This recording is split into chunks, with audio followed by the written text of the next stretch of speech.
चिंता अन्नदाता किसान नहीं व्यक्त कर रहा है, लेकिन हाँ, अन्नदाता किसान को धोखा देकर के दलाली करने वाले लोग आज जरूर इस बात को लेकर के चिंतित हैं, ये पैसा सीधे उनके खातों में क्यों जा रहा है।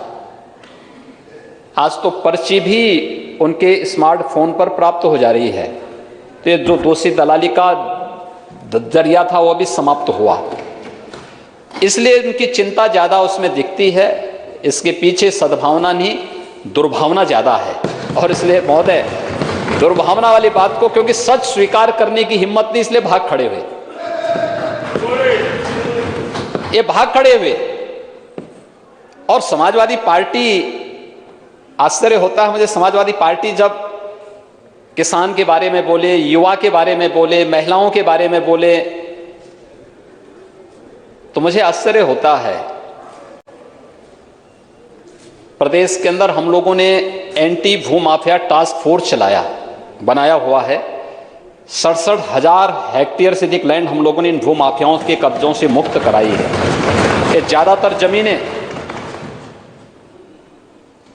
सत्ता में रहने के दौरान इन लोगों ने जबरन किसानों की ही दबाई थी या सार्वजनिक जमीनों को कब्जा किया था, जिन्हें आज कब्जों से मुक्त करा करके कहीं डिफेंस कॉरिडोर में उसका उपयोग किया जा रहा है, कहीं प्रदेश में नए निवेश को आमंत्रित करने के लिए इन कार्यों को किया जा रहा है, और कहीं पर किसानों के हितों के लिए निराश्रित गोवंश आश्रय स्थल भी उन्हीं भूमि पर बनाने का काम हो रहा है, जिसमें 6 लाख से अधिक गोवंश के संरक्षण का कार्य वर्तमान में प्रदेश सरकार कर रही है।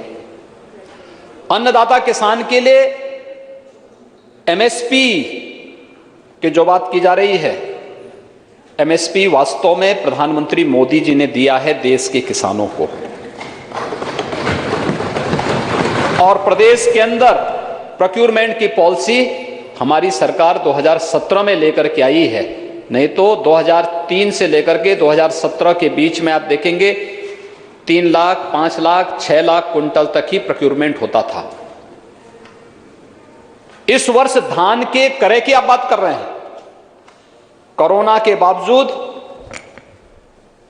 66 लाख मीट्रिक टन धान का क्रय इस बार एमएसपी के आधार पर धान के किसानों से किया गया। चीनी मिलें हमारी संचालित चल रही हैं, चीनी मिली ही नहीं, खांडसारी के लाइसेंस भी फ्री कर दिए गए, ऑनलाइन उनको सभी लाइसेंस मिलेंगे। मैं विनम्रता के साथ कहना चाहूंगा कि केंद्र सरकार ने इसके लिए इस किसान संगठनों के साथ बड़े सम्मान के साथ वार्ता के लिए आमंत्रित किया, कई दौर की बातचीत हुई, और हर एक स्तर पर केंद्र सरकार इस समस्या को संवाद के माध्यम से समाधान करने के लिए पूरी ईमानदारी और पूरी प्रतिबद्धता दिखाई।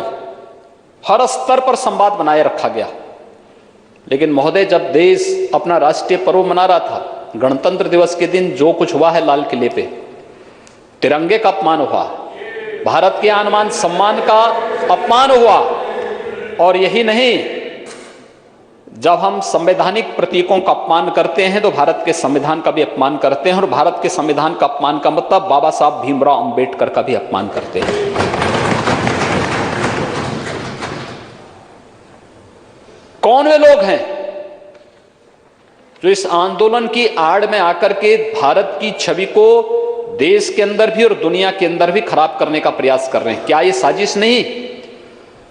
जब दुनिया के अंदर भारत की एक नई पहचान बन रही है, और जब दुनिया का सबसे ज्यादा निवेश भारत के अंदर आ रहा है, और सबसे अच्छे निवेश के गंतव्य के रूप में भारत एक नई धमक के साथ दुनिया के अंदर जा रहा है, दुनिया में अपनी एक नई पहचान बना रहा है, तब भारत की छवि को धूमिल करने के लिए कुत्सित प्रयास किस रूप में हो रहे हैं, ये किसी से छुपा हुआ नहीं है।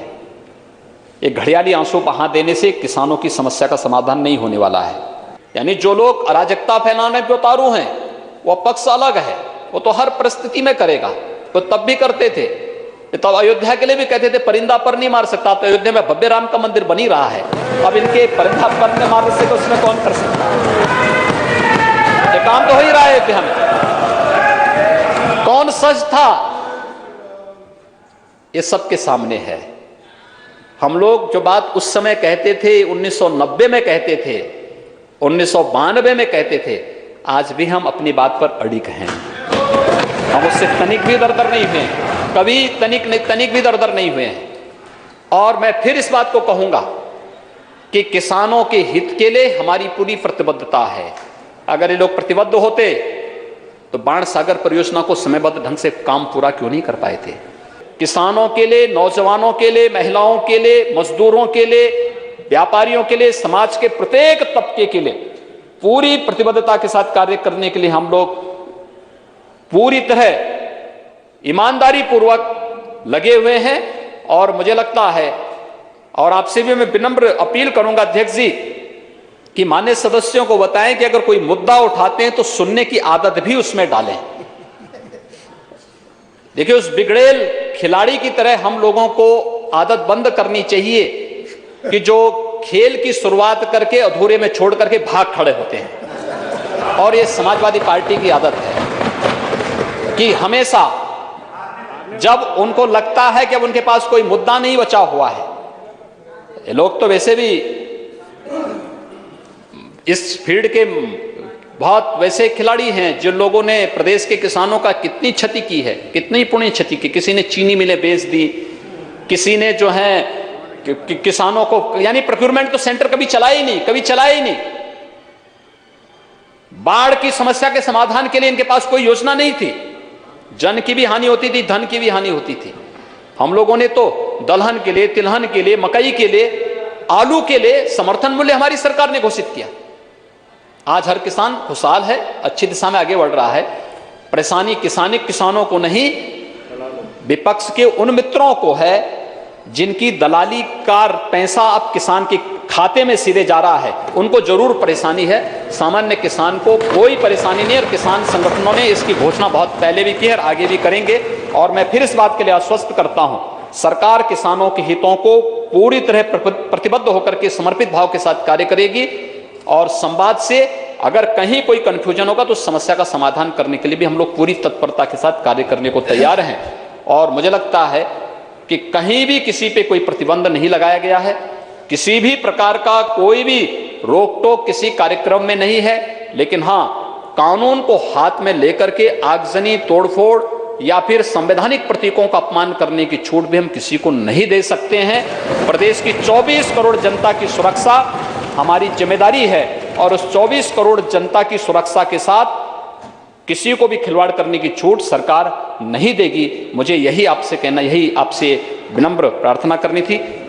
मुझे लगता है कि अच्छा होगा कि विपक्ष के हमारे मित्रगण सच्चाई को स्वीकार कर सकेंगे। धन्यवाद।